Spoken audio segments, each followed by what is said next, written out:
Le néolibéralisme, certes, c'est une technique économique, hein, où c'est, disons, un certain nombre de principes économiques. C'est en même temps, en réalité, sans qu'on s'en aperçoive, un véritable carcan idéologique.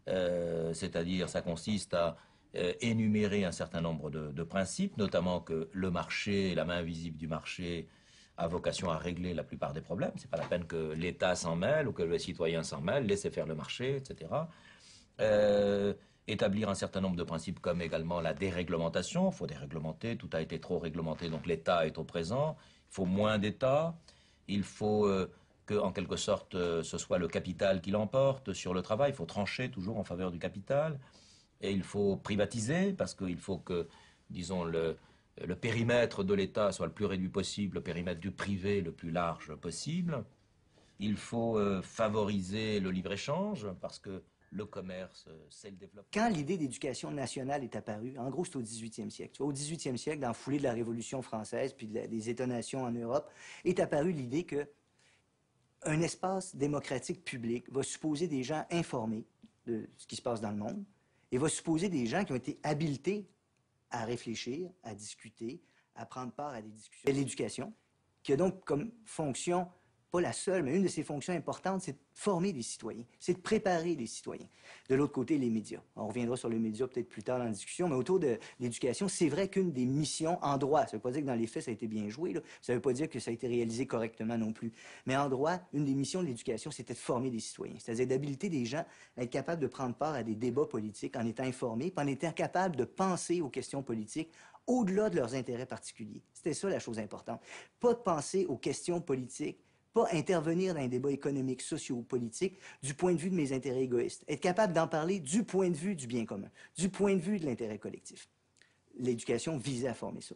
Or, dans les transformations liées à ce qu'on appelle faussement, selon moi, le néolibéralisme depuis une trentaine d'années, on a vu que les institutions dominantes se sont rendues compte que c'était un enjeu important de l'éducation, qu'il était important de se l'approprier.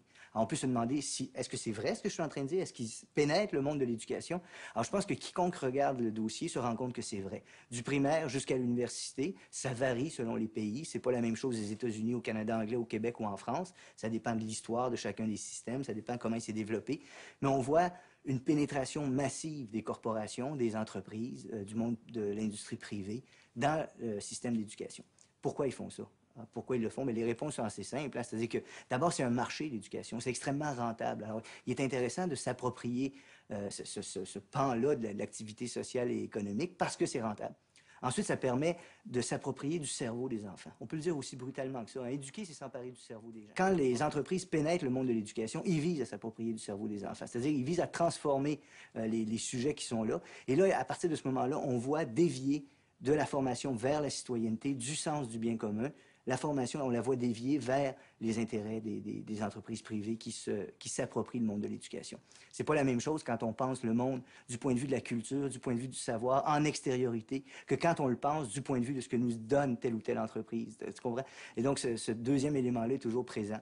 Donc, appropriation de marché, appropriation du cerveau des enfants, et ensuite préparation de la main-d'œuvre. C'est-à-dire que l'éducation va aussi de plus en plus, dans la perspective que je suis en train de décrire, perdre ses autres fonctions de préparation à la vie civique, d'ouverture vers le monde, de pur plaisir de compréhension puis de connaissance désintéressée pour s'orienter vers l'asservissement au marché, c'est-à-dire la préparation de l'ensemble des sujets qui sont éduqués pour des fonctions économiques. L'éducation deviendra le prélude à la vie marchande, le prélude à l'emploi.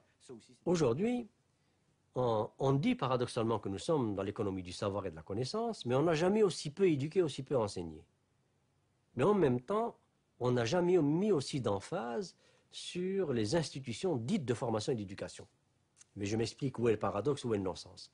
Le paradoxe et le non-sens sont dans le fait que, à peu près partout dans le monde, et particulièrement en Amérique du Nord, on est en train de transformer l'institution d'éducation en institution de reproduction de serviteurs du système. Autrement dit, d'espèces de bipèdes pensants qui n'ont pas d'autres soucis, qui ne doivent plus avoir d'autres soucis que de maintenir ce marché libre et autorégulé et de maintenir cette mécanique à production et multiplication de l'argent. C'est ce qu'on appelle l'employabilité, c'est ce qu'on appelle former des employables, c'est ce qu'on appelle réformer l'éducation depuis le primaire jusqu'à l'universitaire pour former des gens qui trouvent leur place sur le marché du travail. Or ça, c'est horrible. Nous avons aujourd'hui, particulièrement en Amérique du Nord et aux États-Unis encore plus, des diplômés du primaire et du secondaire qui sont à peu près dans une proportion qui est assez hallucinante, qui atteint chez nous en tout cas 1 sur 4 au Québec. Et aux États-Unis, si on regardait les vrais chiffres, je suis sûr qu'on approcherait de la même proportion, sinon plus, qui sont diplômés et qui sont analphabètes, qui savent à peu près ni lire ni écrire, mais ils ont un diplôme. Et ce diplôme primaire ou même secondaire, ils l'ont obtenu par l'ancienneté, tout simplement par la présence et par l'âge. Et ça arrange le système. Parce que quand vous avez des opérateurs à la base qui sont des bipèdes quasi décérébrés, c'est-à-dire à qui on n'a même pas appris à penser, parce que pour apprendre à penser, il faut apprendre à lire. Et il faut lire. Si je veux apprendre à penser, il faut que je lise Victor Hugo. Il faut que je lise des poèmes, il faut que je lise des philosophes, il faut que je lise... C'est ça qui m'apprend à penser, des écrivains. Je ne peux pas penser sans me mettre des mots et des façons de manipuler ces mots dans ma tête. Alors si je n'ai pas ça, je ne peux pas penser. Donc, je peux devenir un excellent reproducteur du système qui ne pense pas et qui défend le système. Alors vous avez maintenant des ouvriers qui disent, et ça m'est arrivé, quand je vais dans des situations graves où il y a des fermetures, des mises à pied, etc., et puis je pose la question à des ouvriers, mais qu'est-ce que vous en pensez?